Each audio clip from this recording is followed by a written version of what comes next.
So hi everybody. I wanted to talk a bit about Voice Collective. I've made a slide with all of our contact details so that everyone can definitely get in touch with us if they would like to, and please do. We're a small project.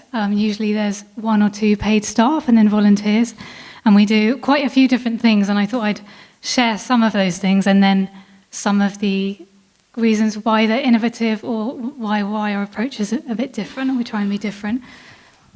So we support young people who hear voices, who have beliefs that other people might consider unusual, who experience multiplicity, so the experience of having more than one self or part in their body, alternative realities, kind of lots of different things really.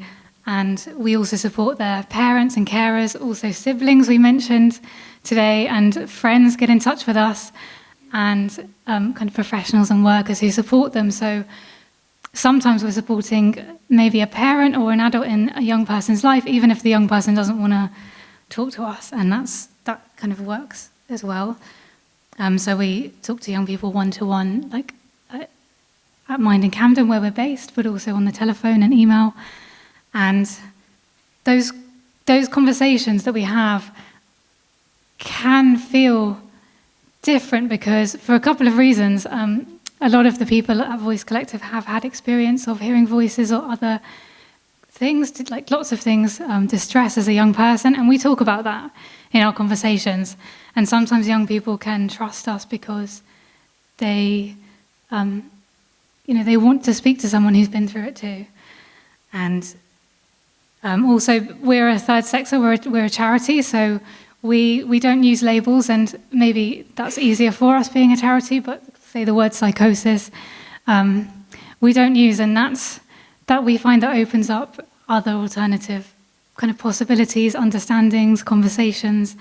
So it doesn't exclude, for example, spiritual or religious explanations, or just whatever the young person brings in terms of their language and also their framework of meaning. We train staff in services to set up peer support groups, and I feel like peer support isn't that innovative when it comes to young people. Young people are telling us all the time that they have a friend that they talk to or a strong group of friends, but in services it feels innovative. It can be really normalizing to have a peer support group for young people who hear voices. It can make them feel less alone. There can be challenges or perceived challenges around it, which we can talk about more maybe. The other thing I wanted to mention was the leaflets that we co-produce with young people. So I've kind of put them on the table so you might spot them. One called Voices, Visions and Gender that we co-produced with Action for Trans Health, and one called Taboo Voices and Visions. And the idea is that young people are the experts on their experience. So they need to write the leaflets, and we support them to do that. And they're really open. If you look at the leaflets, they're really, really open about their experiences, and they tell us that it's because they want other young people to know that they're not alone, and they want their experience to be of some value, and that's a real motivating factor. Co-producing leaflets and services is something that's talked about more and more. And it doesn't have to be big, it can be really small. You can co-produce a conversation, but sometimes it feels tricky as well, so I wanted to kind of mention that. Voice Collective has an online forum which has been running for 2 years.